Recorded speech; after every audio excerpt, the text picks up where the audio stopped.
So a 20-year-old man has been charged on suspicion with the murder of Anne Whitikham, the former Tory minister and Reform UK spokeswoman.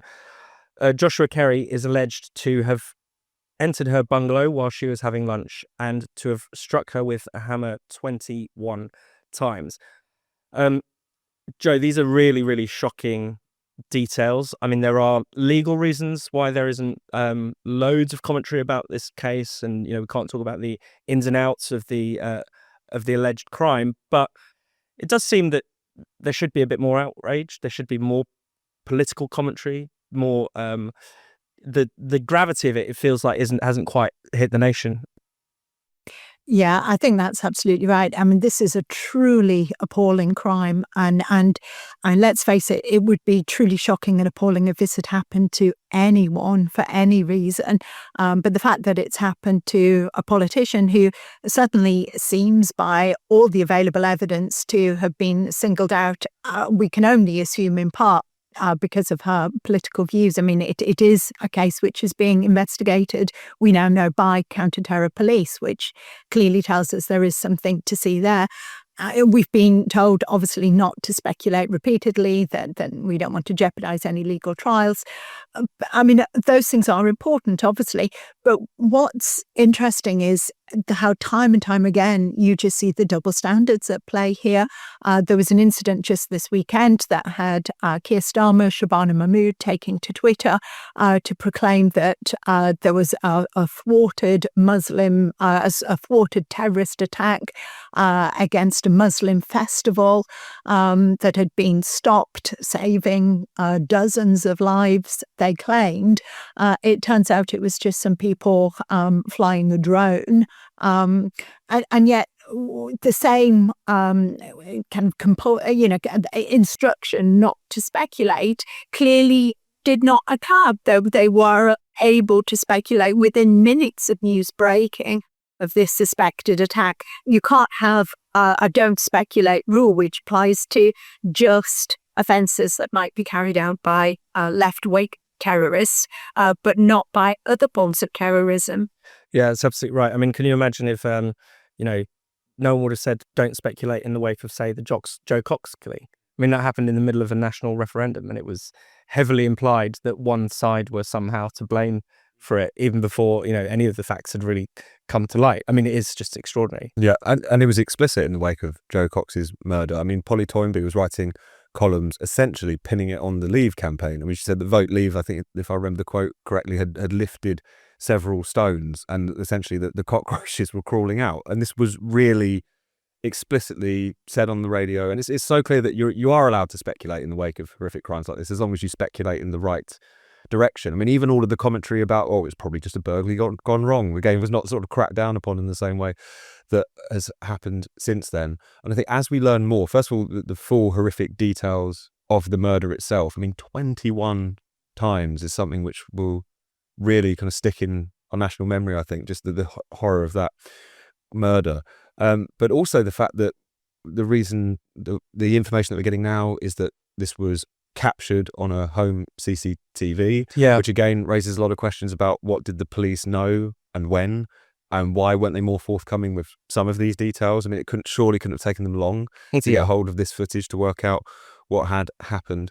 And therefore, there is going to be understandable questions raised about whether or not there was a withholding of information. There was an attempt not simply to ensure that any kind of future legal proceedings were watertight, but because this is informed by that general kind of contempt for the public. Either they're going to get over their skis, talk too much about this case, end up creating the grounds for some sort of mistrial, or it's going to have some sort of political ramifications or unrest or what have you, which the establishment doesn't want to see and just assumes people are, again, kind of itching to kick off about something and cannot be trusted with the full information. So I think that the way in which the police have handled this has raised, as I say, a hell of a lot of questions about the way in which they go about not just investigating the case, but kind of trying to manage the media narrative, which is something that they just shouldn't be involved in. And trying to shut people up. I mean, the contempt thing is so risible. I think, obviously, we should have a change of the law because it's completely outdated in the age of the internet. And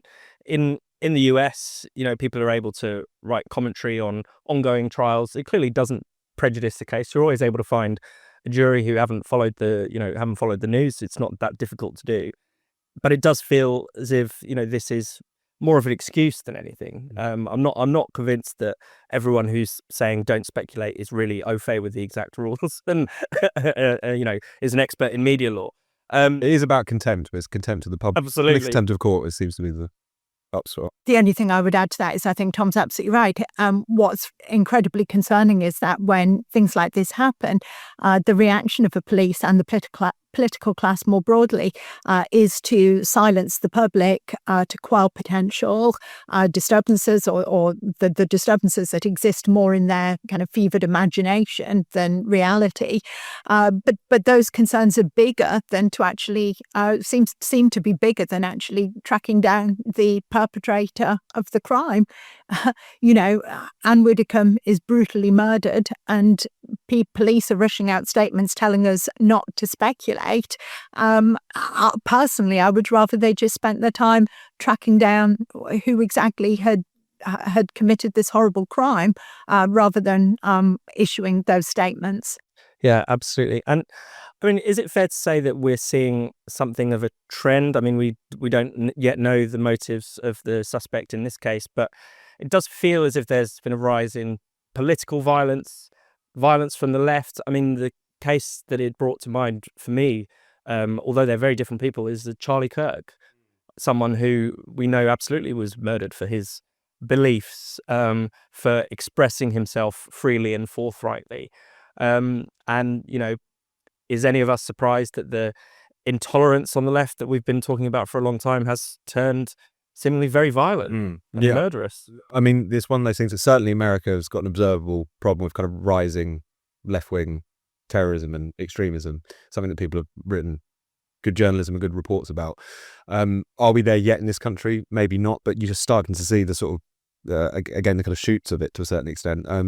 And whilst obviously we can't talk about this particular case, just the way in which it feels like the culture war on that side of it has been turning violent for quite some time.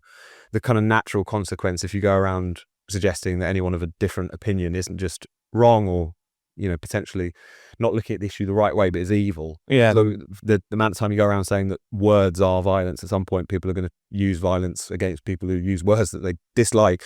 This was obviously going to happen in some way, shape or form. Even things like this kind of rise of direct action, a la Palestine Action, or this trans bashback group who've been making the news recently, just quite openly talking about attacking not just, I mean, it's quite clear that this isn't just about facilities and property as well. There's obviously the people have been caught in the crossfire of Palestine Action, to put it lightly. Yeah. So this is that the point at which intolerance becomes hysteria, becomes violence, does feel like something that we are potentially slipping into in the way that we have seen in America. And I suppose with Charlie Kirk as well, it's the reaction. Yeah. I mean, we talked about this last week, and there's no need to kind of trot through all the examples again, but the fact that someone is so brutally slain, someone in Anne Whitikome's case of huge public prominence, same with Charlie Kirk, but the fact that it was actually captured on film and actually made its way around the internet instantly. The fact that the response was just that sort of giggling, nihilistic, who cares, they had it coming, I think is something which, whilst it obviously doesn't speak to the majority of people, is a genuine and sort of growing tendency where people have become so intolerant, they've ultimately become almost inhumane about people they disagree with, even at the point in which they're murdered. Yeah, absolutely.